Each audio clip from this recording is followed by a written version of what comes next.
Le général Bosco Ntaganda, aujourd'hui prisonnier, il n'aimait pas, il n'aimait jamais un acteur de la société civile, un activiste des droits de l'homme. Pour Ntaganda, c'est un ennemi, c'est un homme à abattre rapidement, parce qu'il connaissait très bien que nous, acteurs de la société civile, nous sommes là pour dénoncer tout le mal qu'il faisait, tous les tueries, tous les massacres qu'il faisait.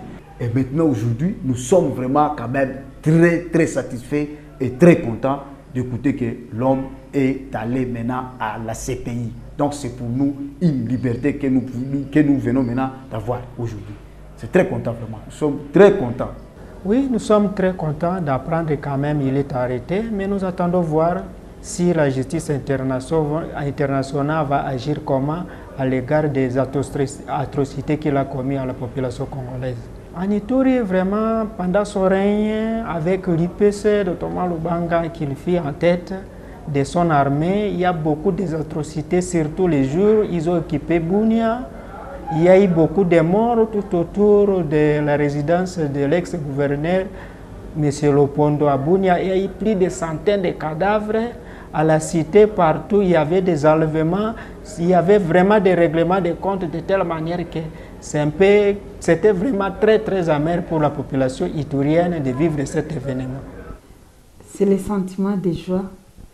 Vraiment là, c'est un signal fort de lutte contre l'impunité. Je crois que tous les seigneurs de guerre savent maintenant qu'un jour ils seront jugés des actes qu'ils ont commis. Pendant les règnes de Bosco, je dirais que je vivais le calvaire, puisque je n'étais pas même chez moi. J'étais obligée de quitter mon pays, j'étais obligée de ne pas travailler. Toutes les fois que j'ai rencontré les gens en cours de route, quand je suis revenue, et si la personne me fixait, je me disais, lui aussi il travaille avec Bosco et il va me suivre. Donc je vivais l'horreur. Mais là, Dieu merci, puisque aujourd'hui, il va aller en justice.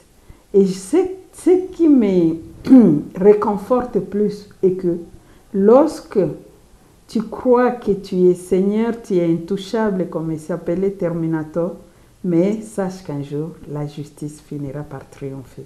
Et c'est ce qui me fait la joie, puisqu'aujourd'hui, il sera jugé des actes qu'il a commis. Et surtout, ça sera pour honorer, la justice est là pour honorer la mémoire des victimes. Mimi nilisikia mzuri ginzi basa mkamata juu hakuna ginzi tena kusema sasa akuye anitoshe ku masomo asanipeleke ku vita.